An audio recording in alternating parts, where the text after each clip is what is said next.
I had always imagined the Arctic would be pure white, pristine snow stretching into infinity beneath a sky sharp enough to cut skin. But standing on the cracked deck of the cargo sled that dragged us the final stretch to Station Iguttaq, I realized the whiteness was a lie. The ice was bruised with veins of blue-black pressure, crusted with wind-scoured grit, and alive with a creaking groan that came from deep beneath our boots, like the earth shifting in uneasy sleep. Station Iguttaq was a squat metal insect, half buried in the ice shelf. Its solar panels shuddered with frost, its antenna mast snapped and frozen in mid-collapse. Wind screamed across the ice, carrying flakes so fine they felt like needles against the exposed edge of my cheek. I followed the others in silence, dragging my duffel across the snow. There were 5 of us: Dr. Lars Nystrom, the expedition leader and senior glaciologist; Elena Park, the communications officer; Tobias Singh, our biologist; Lucien Ravel, a climatologist from Quebec; and me, Benji Harlow, meteorologist and recent graduate with a head full of models and a belly full of nerves. This was my first expedition. I was here to observe Arctic cyclone patterns and atmospheric rivers. I wasn't expecting folklore, and yet, that very evening, before our first full night in Station Iguttaq, Dr. Nystrom summoned us into the mess hall and laid a tattered binder on the table. It had no title, just a cracked seal, etched with Inuit glyphs and the faint outline of a human handprint in ochre. "These are the survival protocols," Nystrom said in his calm Nordic baritone. "They've been passed down by the Inupiat hunters and trackers. Don't laugh, don't dismiss them. Out here, science alone doesn't keep you breathing." Nystrom opened the binder with gloved hands and began to read. Iguttaq protocols. Respect the ice or join its dead. Rule 1. If you see a man walking barefoot across the snow, do not call to him. That is not a man. Rule 2. Don't follow voices into the fog. The dead are lonely and lie to be found. Rule 3. Never leave the station without black thread around your wrist. It hides you from what remembers. Rule 4. If your reflection lingers in the glass after you've moved, break the glass and burn the pieces. Rule 5. When the snow turns black, cover your ears. The song it sings is not meant for the living. Rule 6. Should you find old bones arranged in a circle, do not touch them. Don't look inside the circle. Rule 7. If you hear a deafening, unnatural howl, hide underground. Don't come out until silence has returned for at least an hour. Chenoo doesn't forgive mistakes. Rule 8. The cold can lie. If you suddenly feel hot outside, take off your clothes and run for shelter. Something is behind you. Rule 9. The last person awake must light the seal fire in the common room. If the flame dies, so do we. Rule 10. The generator must never stop. Not even for a moment. Elena raised an eyebrow. "That's colorful. Superstitious bullshit," muttered Lucien, already thumbing through his tablet. I said nothing, but I felt a shift in the air as the words settled. A hush, as if the storm outside had leaned in to listen. We set out just past 10, when the sky dimmed from ink to slate, and the wind made its first lazy passes across the ridge. There is no real morning in Iguttaq, not in the sunbeam and toast sense. The horizon just bruises a different color. I was the last to join the others outside, fumbling with my snow boots while Lars double-checked the straps on the gear sled. He didn't look up. "Thread?" he asked. I blinked, half awake. "What?" He turned. Ice crystals had formed in his beard like salt in a wound. He pointed to my bare wrist. "The black thread." "Oh, right," I said, already annoyed with myself. I patted my coat, checked my pack, even yanked off my glove in the cold, but I hadn't brought it. I remembered seeing it curled on my desk, coiled like a dead spider beside a half-finished mug of coffee. "I'll go back," I said. 2 minutes. Lucien smiled sarcastically. "Seriously, we don't have time for these stupid rituals. Just stay in the middle, no straying. Don't worry, we'll be back before dark." I hesitated. Everyone else was already saddled up, goggled and hooded. Elena was checking her GPS units. Tobias adjusted his thermal scarf and muttered something about frostbite. I told myself it was just superstition. Black thread hiding me from what remembers. Probably Inuit folklore exaggerated over generations. If I kept my cool and stuck close, nothing would happen. I followed them onto the ice. The trek was to set up the last of our seismic monitors near the southern ridge, about 5 kilometers out. There was no wind when we began, only the crunch of crampons and the faint hiss of sled runners over snow. But as we passed into the open field, I felt a prickling behind the ears, as if something watching from far away. Not with malice yet, but with interest, like a head turning slowly to follow our procession. I said nothing. We moved fast at first. The snow was firm, dry, the type that squeaked underfoot. But half an hour in, a low fog began to gather along the ice like a creeping tide, pulling distance out of proportion. First Tobias blurred ahead of me, then Lucian was just a shape behind. I squinted. The fog wasn't natural. It clung in pockets and tendrils, hanging low but never lifting, and the feeling of being watched returned, this time sharper. "Guys!" I called ahead. No response. "Dr. Nystrom?" My voice came out thinner than I liked. I stopped walking. Snowflakes settled soundlessly on my shoulders. I heard the crunch of deliberate footsteps coming from behind me. I turned around and saw nothing. The fog seemed to bow around a shape I couldn't see, an outline just outside comprehension. My breath hitched. I pulled my flashlight from my belt and clicked it on. The beam sliced through the fog and landed on snow, untouched, but the crunching sound continued. "Lucian!"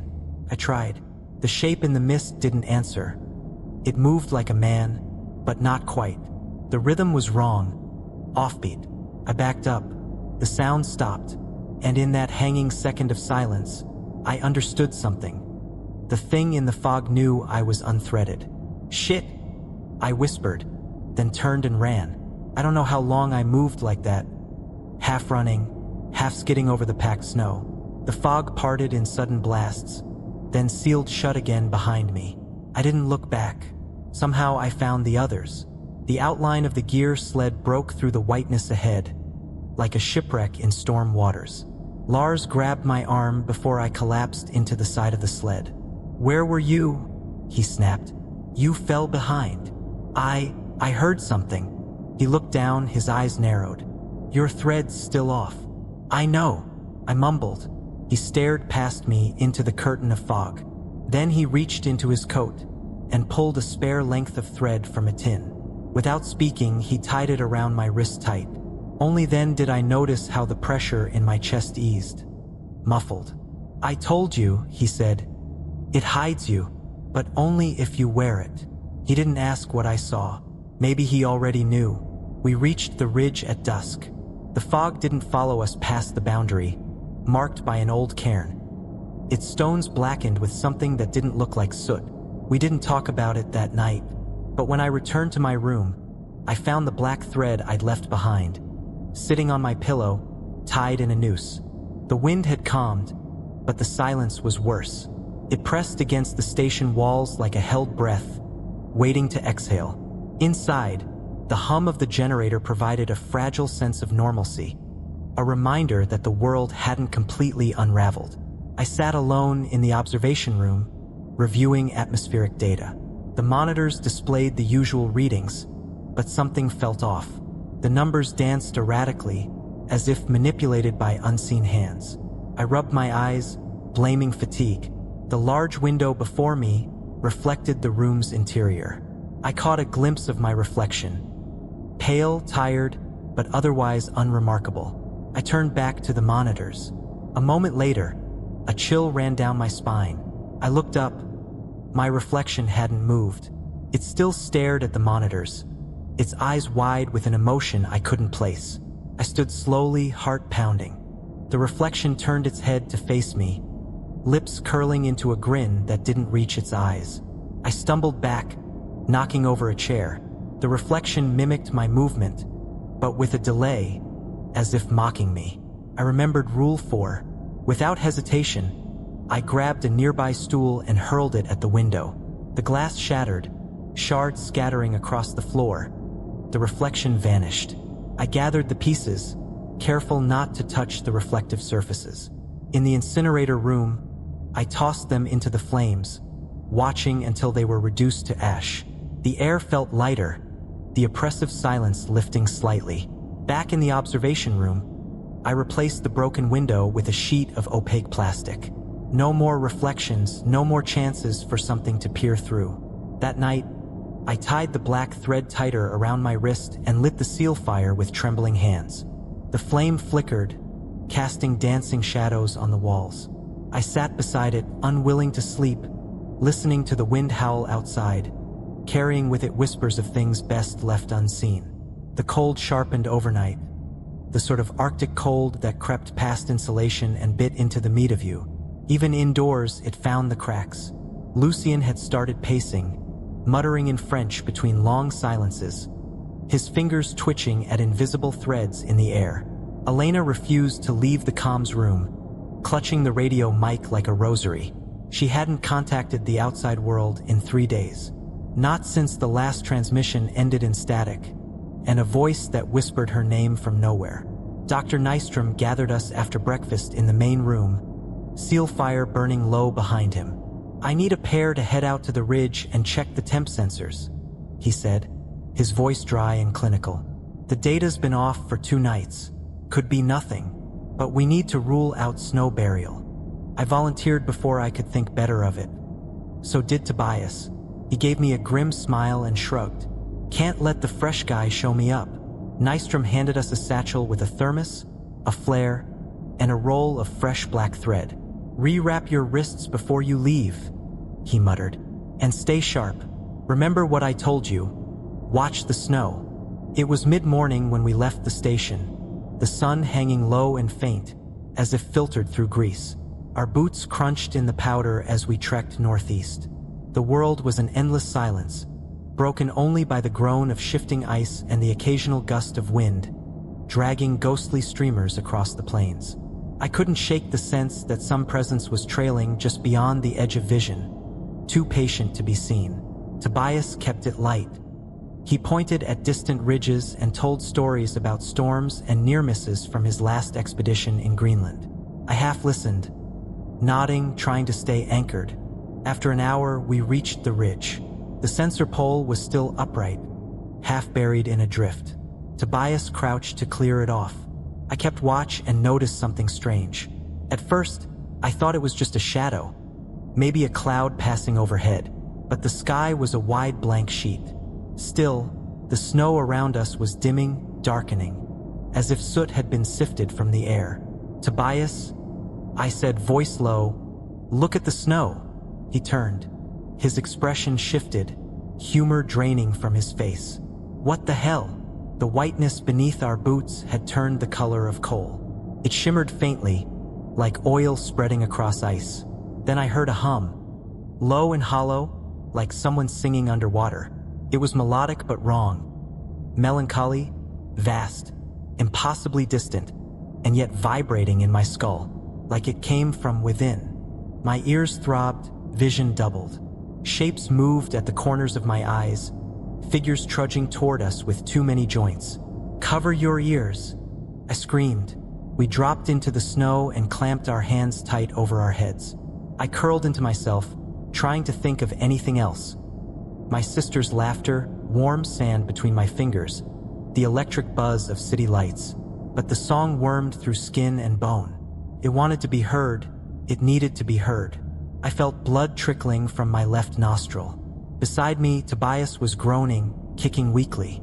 A howl rose in the distance, high, ululating, inhuman, and for a terrible moment the song harmonized with it. Then, like a switch flipping, it stopped. The black snow lightened, the hum died, the wind returned. I sat up, dizzy and sick. Tobias was unconscious but breathing.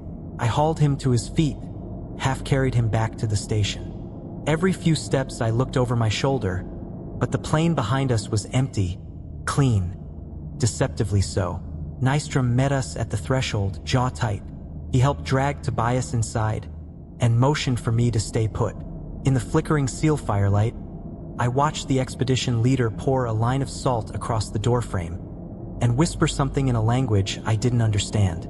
Only later, alone in the dark of my bunk, did I remember that Tobias had removed his black thread before suiting up.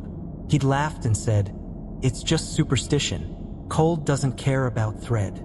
The cold maybe not, but something else does."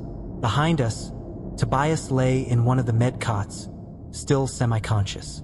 His eyes fluttered occasionally, and sometimes he'd whisper things in languages he didn't speak. Dr. Nystrom said it was neurological trauma from sound exposure, but I could tell he didn't believe it. Not really. By morning, the fog had retreated, but it left a silence so thick, it felt deliberate. No wind, not even the distant groan of frozen earth settling. Just stillness, as if the land was holding its breath. Later, when the sun hung low behind the clouds like a dying eye, Nystrom asked me to accompany him on a recon walk. 2 kilometers west, he said. The snowpack's cracked. I want samples before it shifts again. I didn't want to go, not after the fog. But I didn't argue.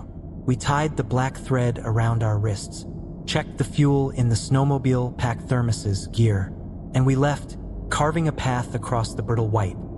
The world all horizon and no promise. It took us nearly an hour to reach the site. The snow had indeed fractured.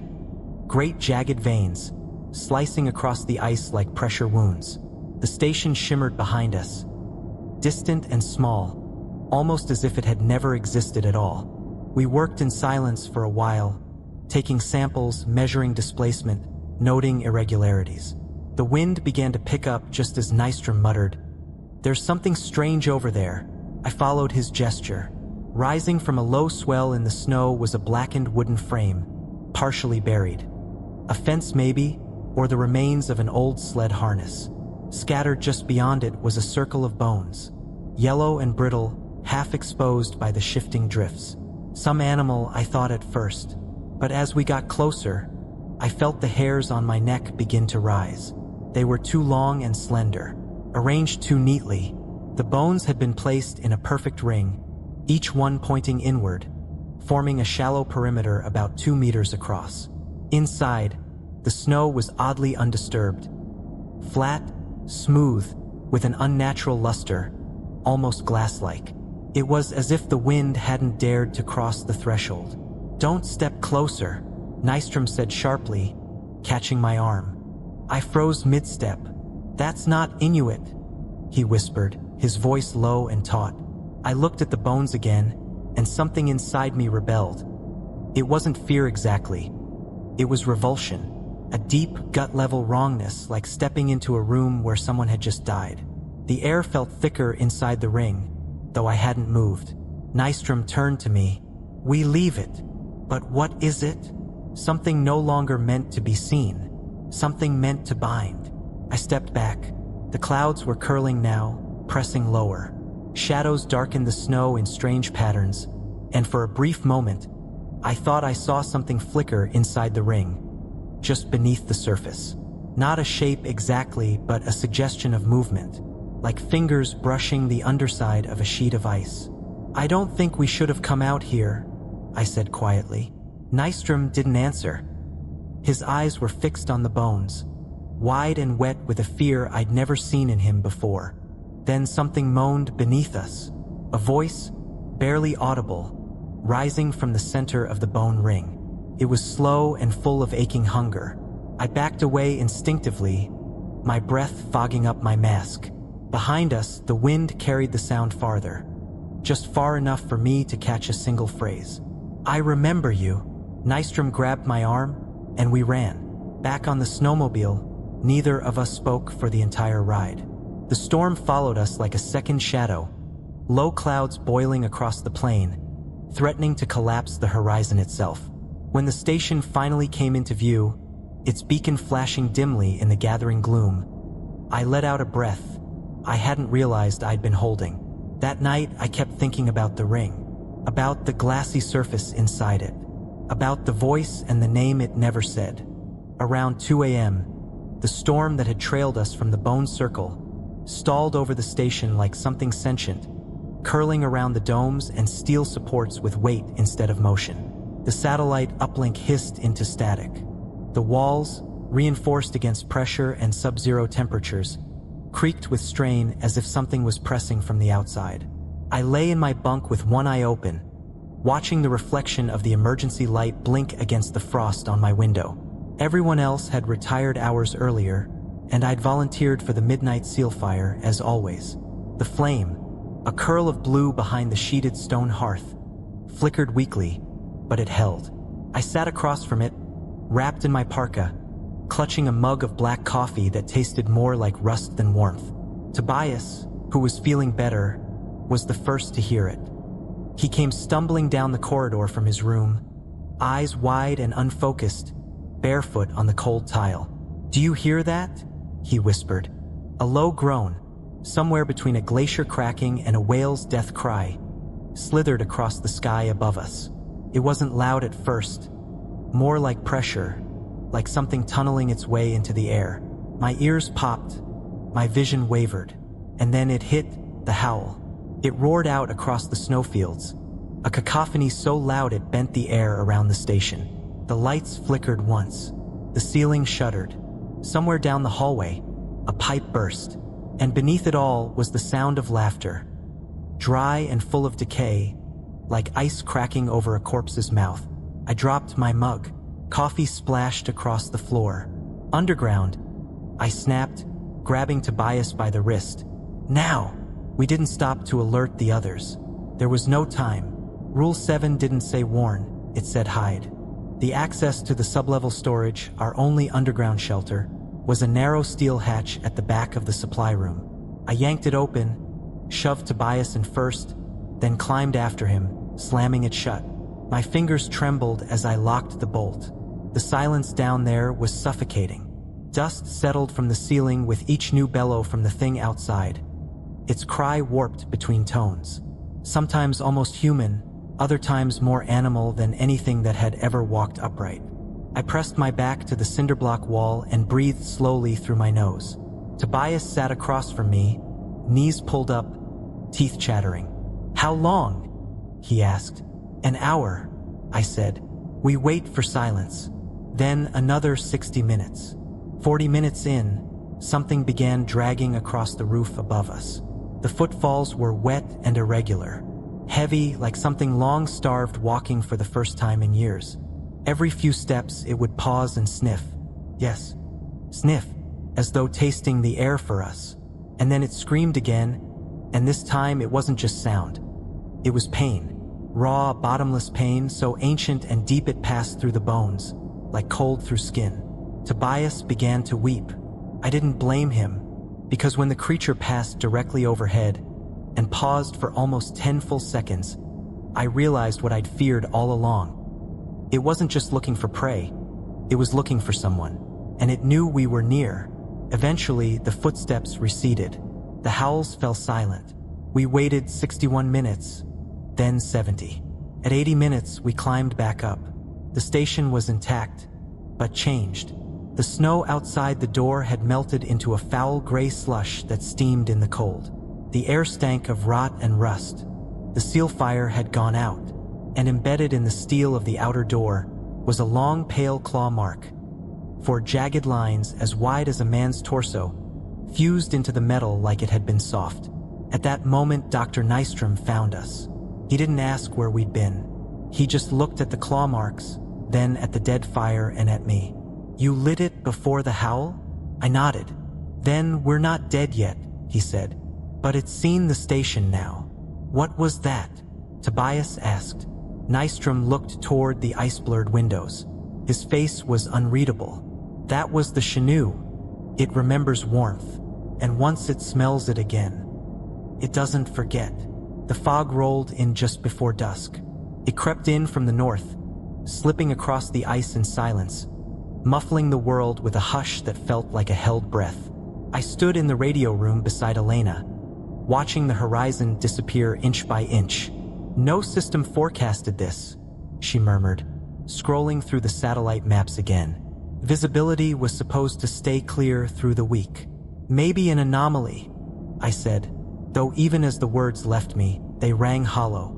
We both knew this wasn't weather, not natural anyway. We ventured outside again, 3 days after the howl. It wasn't caution that held us back. It was necessity. The food locker had frozen shut from the inside. The backup batteries needed recalibration, and a large drift had crushed the south-facing weather sensors, burying them under a slab of hardpack. Without external readings, Lars said we might as well be flying blind. I volunteered to help and dig out the gear, despite the sick dread curdling in my stomach. Lucien came too. He hadn't spoken much since the claw marks. His jokes had dried up, replaced by a kind of taut, reflective silence, like a string waiting to snap. Tobias stayed in, patching the sublevel water tank. We tied the black threads around our wrists and stepped into the windless white noon. The sun hovered distant and sterile, over a sky the color of old bruises. It was unseasonably still. No wind, no animal tracks, not even the familiar creak of ice shifting. Just us, the station behind, and an endless sweep of frost that glittered, as if waiting for something. We reached the buried sensor array after 20 minutes of trudging through ankle-deep crust. Lucien cursed under his breath as his shovel struck metal. You'd think the earth was trying to swallow us whole. I was crouched, brushing snow off the top of the central node, when I felt the heat. It crept in slow, unnoticed at first, until my breath no longer steamed. My teeth stopped chattering. My hands, raw and dry inside my gloves, began to tingle, and then it hit me all at once. So hot it felt wrong, like standing in a sealed sauna in full gear. My parka clung to my skin. My undershirt was soaked. Sweat beaded beneath my goggles. For one wild moment, I considered unzipping my coat and just letting the cold in. I needed to breathe. Lucien, I called. He didn't answer. I turned and he was gone. My pulse stuttered. The white stretched out around me, unbroken, empty. Suddenly, I heard Lucien's voice, faint but unmistakable, drifting through the fog. Benji, where are you? I don't see you. Lucien, I called back, relief flooding me. No answer. I turned in the direction of the voice. The fog seemed to thin, just enough to offer a vague silhouette. A tall man, maybe 30 paces ahead, standing still in the snow, hands hanging limp at his sides. His posture was wrong. His arms hung too low, and there was something strange about the way his head tilted, as if listening for something far below the ice. More voices came from a different direction, all sounding like my colleagues, but none of them were real. They began to overlap, pleading, crying, whispering my name like a prayer and a curse all at once. I ripped my goggles off and glanced down at my wrist. The thread was gone. I don't remember making the decision, only the action. My hands tore at the parka's zipper, shedding it like molted skin. My gloves, my hat, my thermal shirt, all of it came off in seconds. The heat intensified, as if in response, blistering my back with phantom sunlight. I ran. The cold knifed into me at once, tearing open my lungs, but I welcomed it like a lifeline. I didn't look back. I didn't have to. Whatever was behind me was close. I stumbled toward the vague smear of the station, boots catching on ice ridges, eyes watering from windburn. The heat hadn't left me. It radiated now from behind, closer with each heartbeat. The snow beneath my feet screamed, not literally, but the way it crackled and groaned. It was as if I were breaking the crust of a graveyard, built for forgotten things. The hatch. Fortunately, I noticed it. I slammed into it with my shoulder and flung myself inside, collapsing onto the floor with raw knees and gasping lungs. I didn't see what was chasing me, but when Lars found me 10 minutes later, teeth chattering in a puddle of melted ice, he didn't ask what had happened.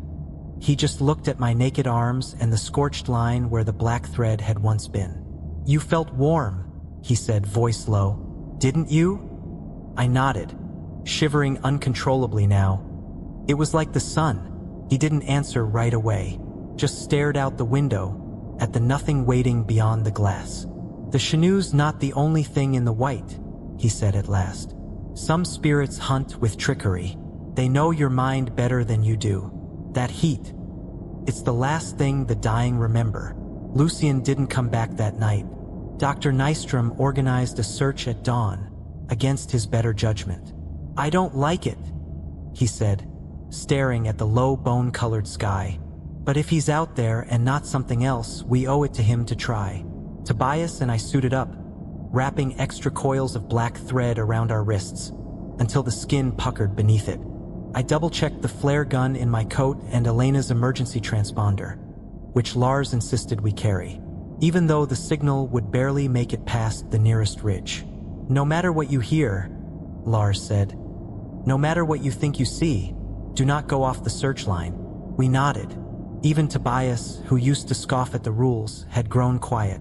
We swept a 1-kilometer radius in widening arcs. Frost had reclaimed the footprints we'd left during the previous day's repair run.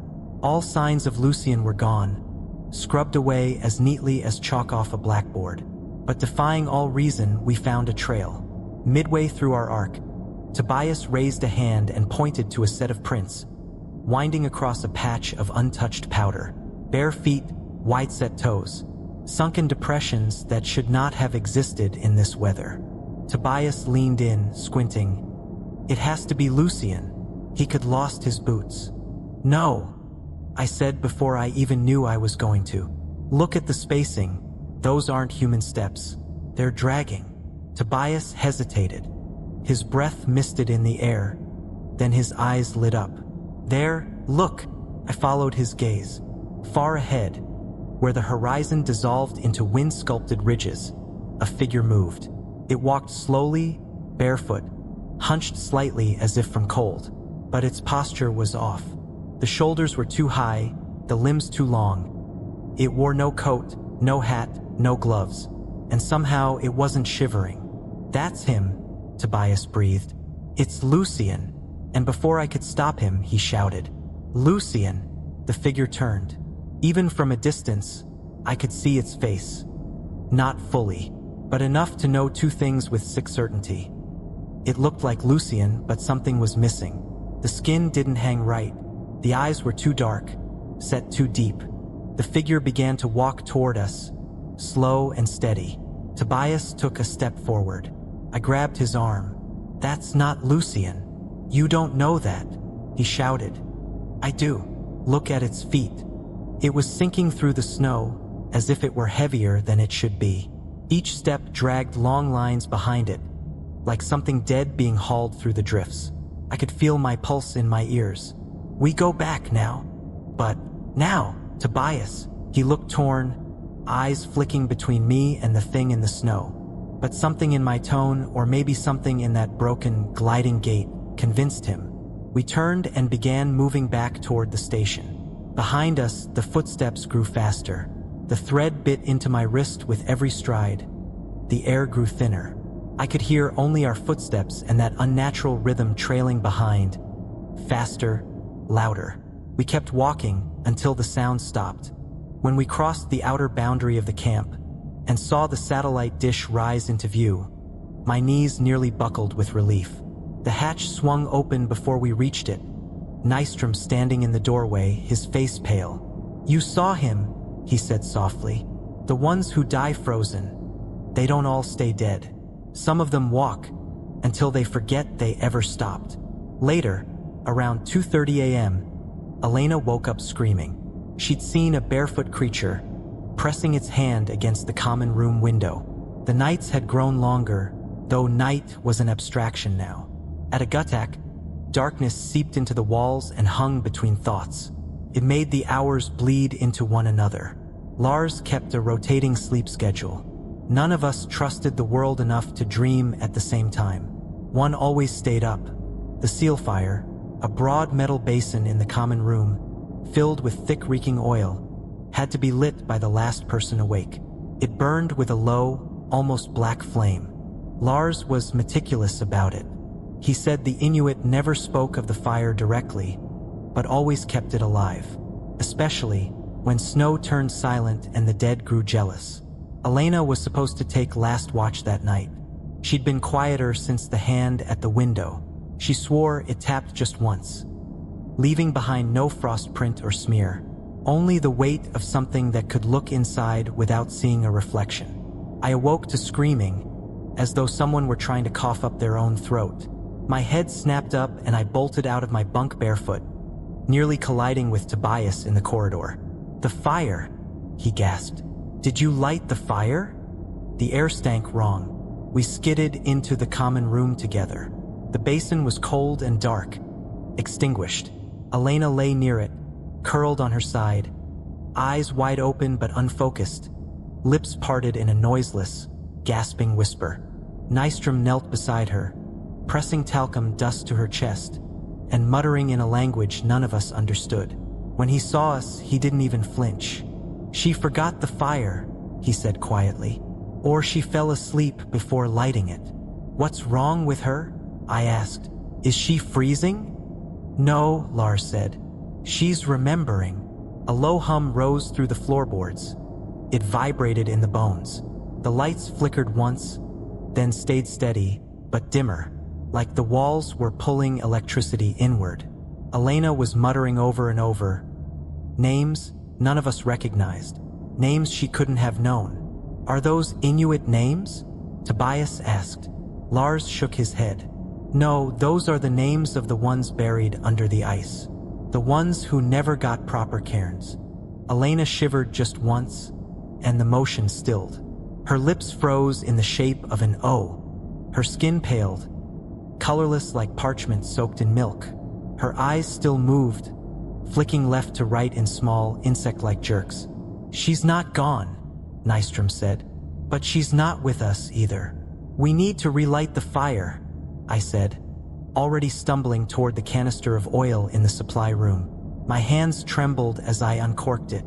The liquid inside smelled like scorched meat and sea rot, but I poured it anyway, fingers numb from haste. Tobias struck the flint. Nothing. He tried again. Still nothing. "Move," I said, taking it. The third strike flared too high, catching my wrist. I dropped the match. The basin whooshed into flame. Elena gasped, her body jackknifed. Her hands clawed at her chest, then the floor. Lars and Tobias held her down. She vomited bile and screamed. A long primal shriek that didn't sound like her at all. Then she collapsed, breathing hard. When she looked up, her eyes were her own again. I was somewhere," she whispered. No sound, no light, just the feel of flesh pressed against me. People, thousands, and they were all breathing, waiting for someone to remember them. The fire burned blue at the base. I tied a new strip of black thread around my wrist.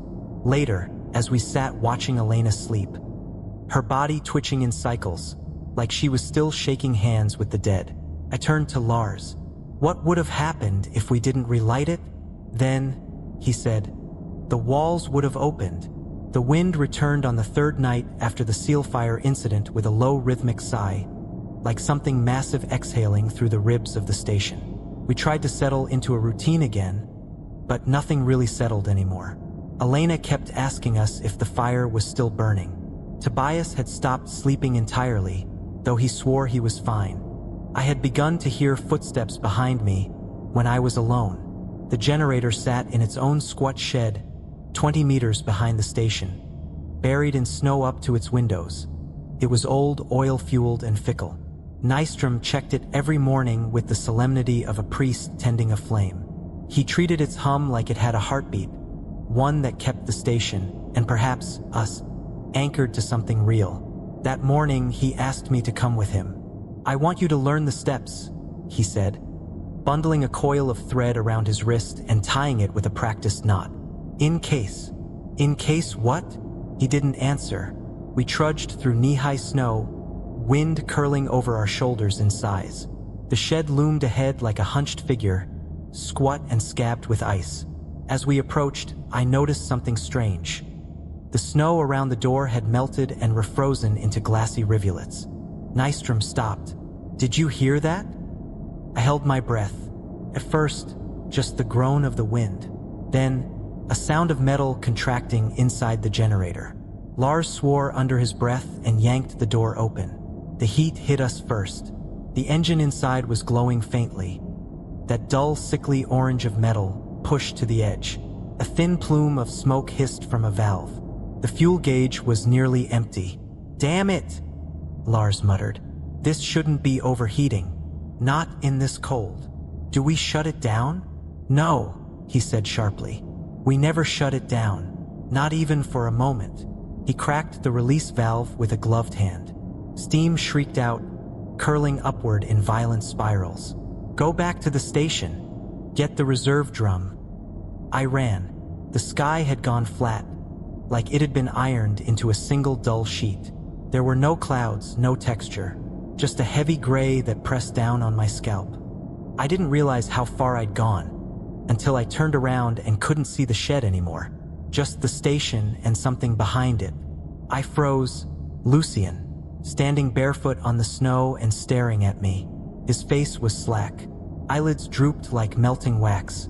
His arms hung limply at his sides, fingers twitching, as if moving through dream water. I bit down on a cry and ran harder, clutching the drum of fuel tight against my chest. Inside the station, I dropped the drum just inside the door. Tobias and Elena looked up from the common room, faces tense, backs stiff. What's wrong? Elena asked. Lucien, I panted. Outside, barefoot. Tobias was already shaking his head. No, it's not him. I know. A low sound began to build in the floor, a subsonic vibration, like distant grinding teeth. The lights flickered twice. No, Elena breathed. The hum of the generator outside stuttered. The silence was immediate and total, like the world had gone deaf. Elena screamed. Walls creaked outward, as if the entire structure was exhaling. Then, 3 slow knocks came from the hallway. Tobias bolted the common room door. The seal fire snapped blue, like ice set aflame.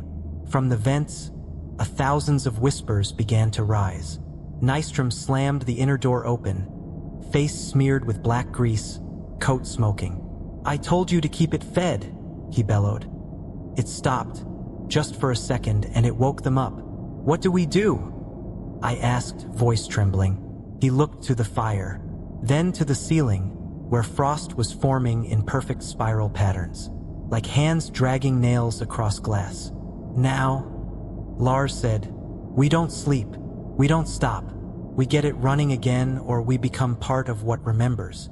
The generator hadn't been dead for more than 30 seconds, and already, the station felt like it had shifted into another world. One with thinner air, slanted geometry, and invisible things pressing from the corners. We scrambled. Tobias and I followed Lars through the corridor, each of us dragging one end of the fuel drum. Elena stayed behind to tend the seal fire, feeding it scraps of cloth, wax, anything that would burn long enough. Her face was ash-gray, lit from below by the strange blue flames that hissed like breathing lungs. As we reached the back door, the lights stuttered again, then died completely. The dark was total. Even the snow outside, once a pale reflection of the moon, had turned gray and depthless. Headlamps, Lars barked. Don't look at the windows. Don't stop. We obeyed. Out into the cold we went. Every step felt wrong, the snow crunching too softly beneath our boots, as if it didn't want to disturb the silence it had claimed. When we reached the generator shed, Lars threw open the door and went to work without hesitation. The engine was hissing. Oily steam bled from vents, valves, and seams. Something had gouged lines into the outer casing, 5 deep parallel grooves. Help me, Lars grunted, hauling the hatch open. The core was still glowing faintly. Tobias handed me the cap for the fuel line, but his hands were shaking. No, he whispered suddenly. Wait. He was staring at the snow beyond the shed, at the bare footprints forming fresh behind us. Lars swore. Inside, both of you. Faster.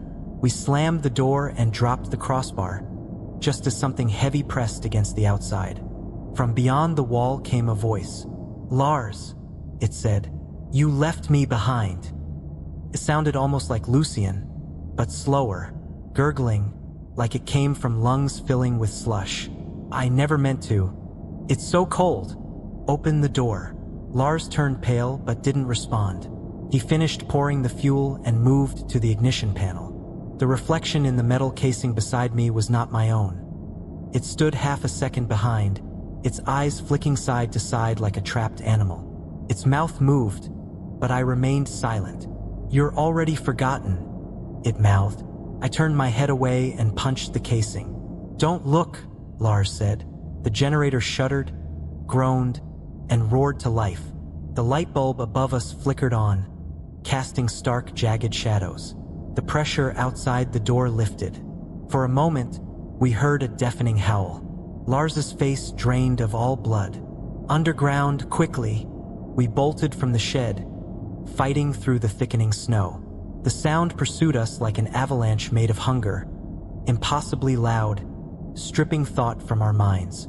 We reached the station hatch and yanked it open. Elena was already there, holding the trapdoor to the crawlspace beneath the common room. The seal fire still burned blue, but it had shrunk to the size of a candle's flame. "Down," she said, eyes wide. "Hurry!" Tobias went first, then me, then Lars. Elena closed the hatch behind us, just as the howl hit the building. The wood above us creaked in slow-motion pulses. Nails warped, pipes screamed. Dust fell like snow from a different era. We lay there in the dark, the dirt floor damp and cold beneath us. For an hour, maybe more, none of us spoke. None of us moved. Eventually, Lars looked at us. "There's no surviving it," he said. "Only enduring." Dawn never came, but the sky lightened to a sallow gray. Silence reigned over us. We climbed out to find the station intact. The seal fire had grown again, orange now, warm and stubborn, but the radio didn't work. The satellite dish had been torn away. The snow outside was clean. No footprints, no Lucian, just wind, and the generator humming like a steady heart. That afternoon, Lars found me by the north window. "You know," he said, "I was wrong." "About what?" He glanced at the glass. My reflection stood with me at the same pace. "That we could outlast them. The truth is, they're always here. We're just tolerated." I nodded. I believed him truly. We all did. There were only 4 of us left. We still lit the seal fire every night. Still check our threads, our reflections, the color of the snow. Still listen to the hum of the generator, like it is a lullaby carved into the earth. We follow the Iguttaq winter protocols, because the ice remembers, and it never ever forgives.